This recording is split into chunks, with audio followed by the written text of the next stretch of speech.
Really excited about my next guest, Tina Mitchell. She works for Absolute Mortgage and has had her own mortgage business for almost 20 years. She is a numbers gal, so much that she designed and hired a developing team to build an advanced mortgage analysis web-based software, that's a mouthful, to help educate her clients on their loan options. Tina is the founder and CEO of Mortgage Triangle Software, which is available on the market for mortgage professionals to subscribe to and to use with their clients. Tina has been recognized by many times during her career in the top 200 mortgage producers nationwide. Wow. She also hosts a radio show on 570 KVI called The Money Hour, which is an excellent show. Tina, how are you? I'm awesome. It's fun to be across from you on your show since I've had you on mine. Yeah, I really enjoyed. A little bit different being on this side of the table. Yeah, I really enjoyed having a chance to be on your show. It's a great show you guys have there. Thank you. So, how's everything been? How's the market treating you? It's crazy. You know, interest rates are still really, really low, and so there's just a lot of activity going out in the purchase market and no inventory. So same challenges I think we're all dealing in with our market. But I just tell my buyers, just stick with it, don't give up. You'll get a house. It's just probably not going to be the first, maybe the second, third, or fourth one, but one will come through for you. I like it. Just don't give up. Yeah, that's the attitude we got to have there. Can you tell us a little bit, when you and I were talking about doing the show, you mentioned a really cool mortgage program, and it's called the Mortgage Alternative Program? Yep, ORMAT for short. And basically it gives the opportunity, the program specifically set up for people that can't qualify for traditional financing, and it gives them an opportunity to do a lease to own.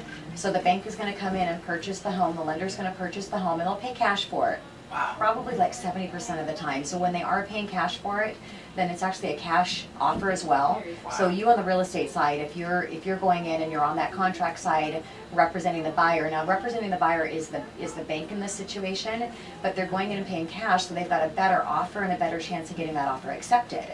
And then they're going to lease that property back to my buyer and your buyer as well. If you're working with somebody, you're going to work on the real estate side, but you're going to represent the buyer on the bank side that's going to purchase this home for cash, and then they're going to lease it back to the buyer, and eventually they turn around and they can purchase it back, and so it's a lease to own. What an amazing program. It is. So I actually had someone call last week that was interested in doing a lease to own offer. I wanted to talk to you about this. So it's a $500,000 house down south, and they've got $20,000 for a down payment. Okay.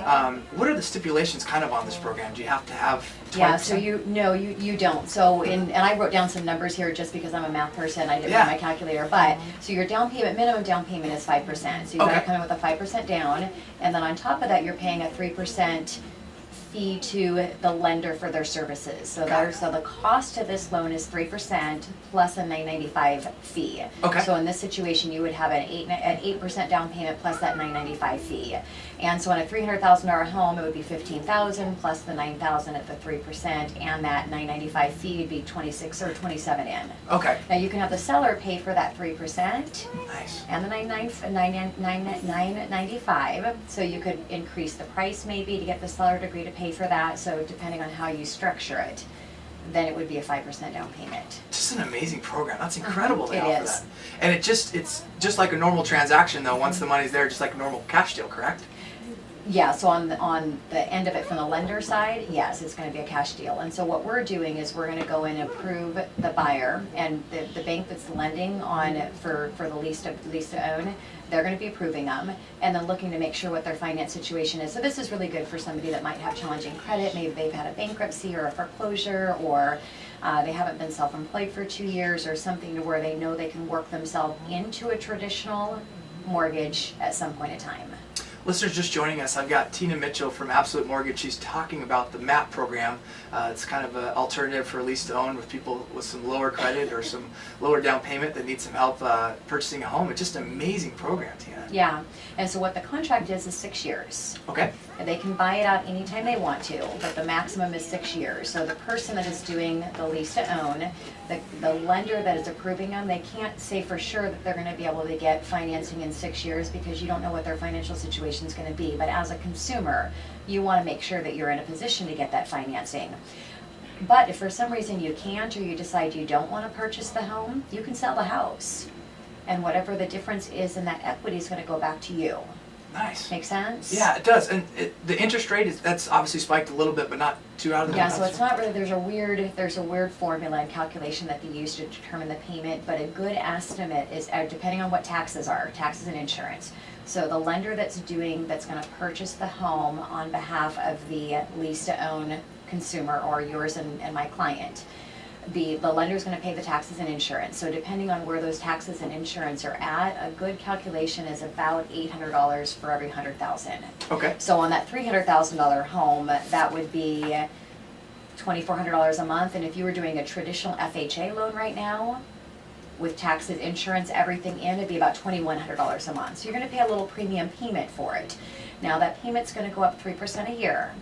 So about maybe $75, give or take, a year in the payment. Okay. And that's because you're paying that much more for the price. So if you start at $300,000 on the purchase price, that price is gonna automatically increase 3% per year. Okay. And that's why those payments are going up accordingly. Wow, what a great program. Yeah. That's awesome. What other stuff are you guys doing right now that you're having a lot of success with? Is it a lot of conventional buyers right now, or what are you seeing? If you're in a position to come in with a down payment, your conventional financing is always going to be the best option. So what I do, being that I design my own software, it really is about the ability to educate clients on loan options. So what I always ask my clients is, what is the minimum down payment that you want to look at coming in with, and what's the maximum amount that you would have available if the program was a better option for you? So maybe you're comparing a zero down payment assistant program to a standard FHA 3.5%. To your conventional. So your conventional 5%, that's where it gets really great in creativity, because you have the different options as far as mortgage insurance.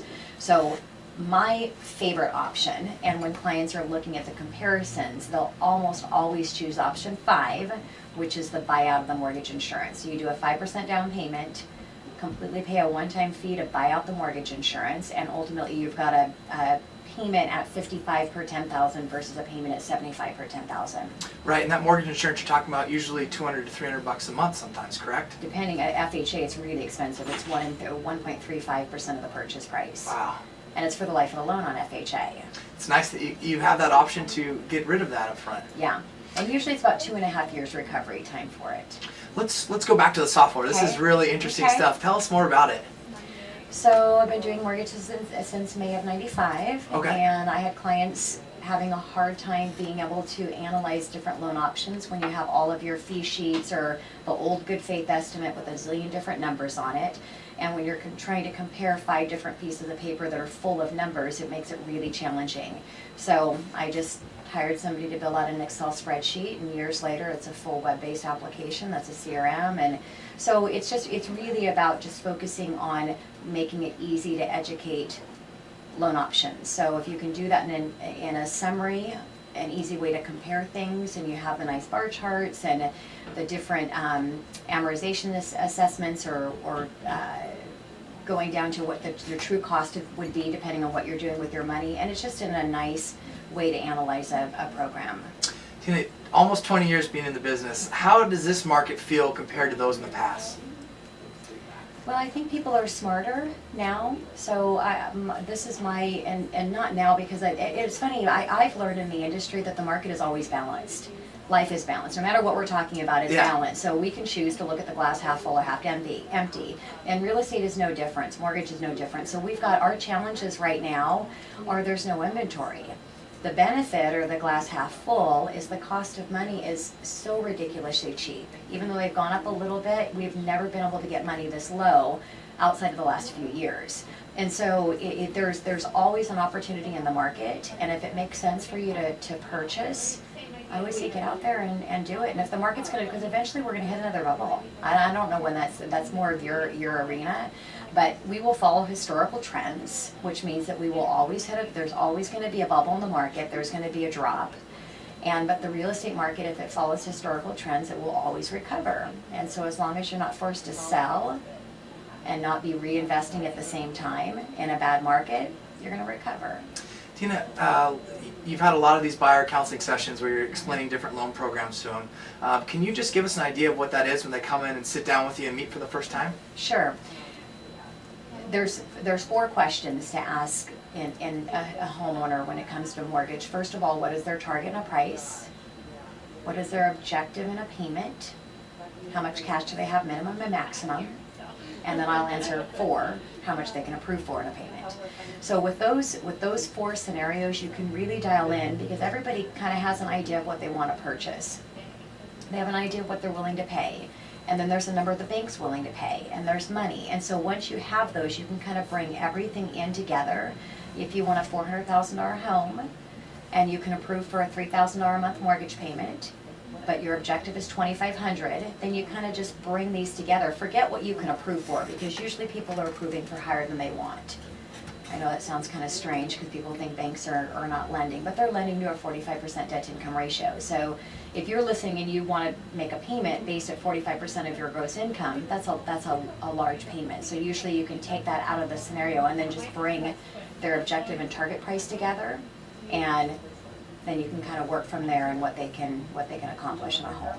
I just love how you simplify the process, and you do it the right way. It's always good to hear your systems. You're very organized, and that's probably one of the reasons you have such great success in the business. Oh, thank you. What are you seeing for the rest of the year in terms of interest rates and the market in general? Market's hard, but I do tell clients that every expert, when it comes to anticipating or giving them advice of what the interest rates are going to do, all experts, including myself, are right 50% of the time. Right. So there you go. Interest rates, they have to go up, but we've been saying that for years. And a couple years, I mean, they just kept going down and down and down until we got, we saw them in a low 3% range. And now we're kind of around, it just depends on what you're paying in fee. I'm not quoting any interest rates. I mean, there's a lot of different factors on interest rates, but maybe today at a 4.25% interest rate with a standard cost structure. So that's a really, really low rate. They have to go up. The question is how long is it going to take to get there? My best guess is by the end of the year, maybe we're seeing in the 5.5 range. I don't know. It's hard to say. Yeah, it is a tough one to judge. And you can guess on the market. Yeah. That's your area. Yeah, I hope that guess is correct, and that there will be some more inventory once the summer comes. I hope so. Yeah, I hope so. That would be great. We have the question all the time for buyers, how much closing costs they need. Can you explain to them what goes into closing costs and Sure. kind of give them an idea? A lot of different cost structures. So first, when you're talking with a mortgage consultant, you need to make sure you're looking at options.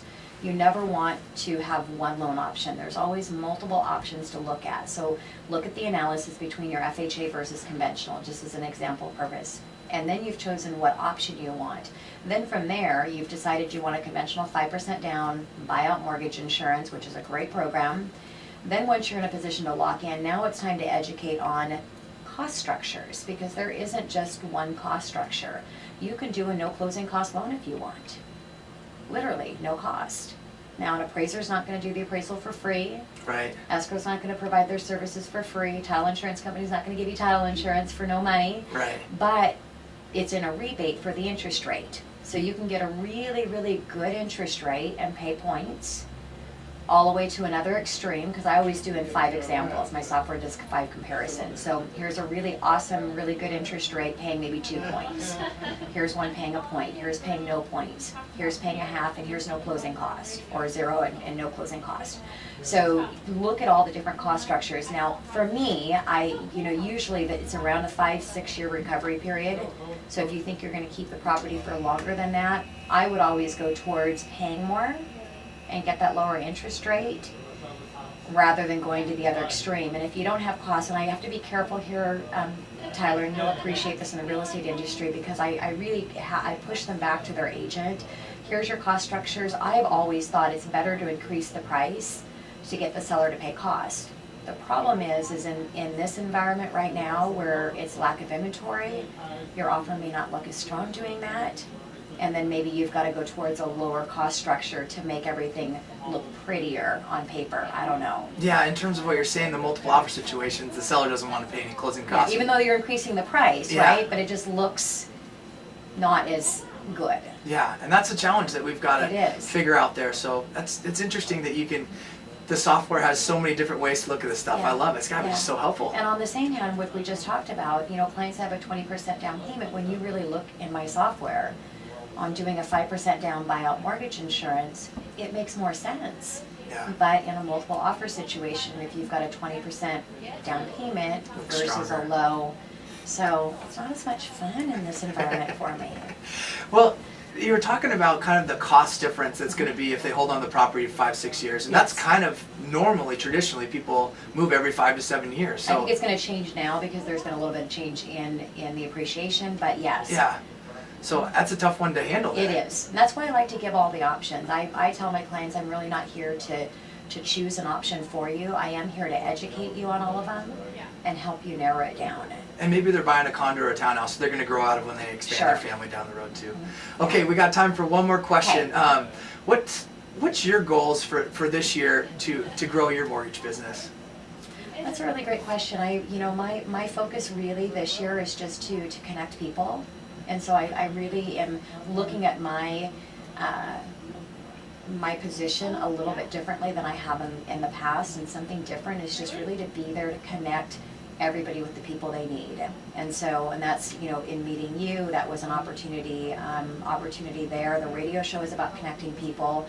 My clients, I work with great professionals just like you do because of my radio show. And so we only bring in the best of the best in our local market, right? Yes. And so I've got all of these connections of people that my clients that need their services, and my referral partners that need other industries. And so that's really what my goal is today, is just to really connect people. Awesome. Well, I really appreciate you driving down and making time to be on the show It was today. a nice drive, nice Yeah. beautiful day today. Yeah, that's perfect. Well, Yeah. it's always good to see you and hear what you got going on. I really Thank you. appreciate you coming in today. You're welcome. Oh, excellent. Well, we're going to take a quick break. You're listening to Community Real Estate Talk Show. I'm your host, Tyler Free. We'll be right back. Thanks.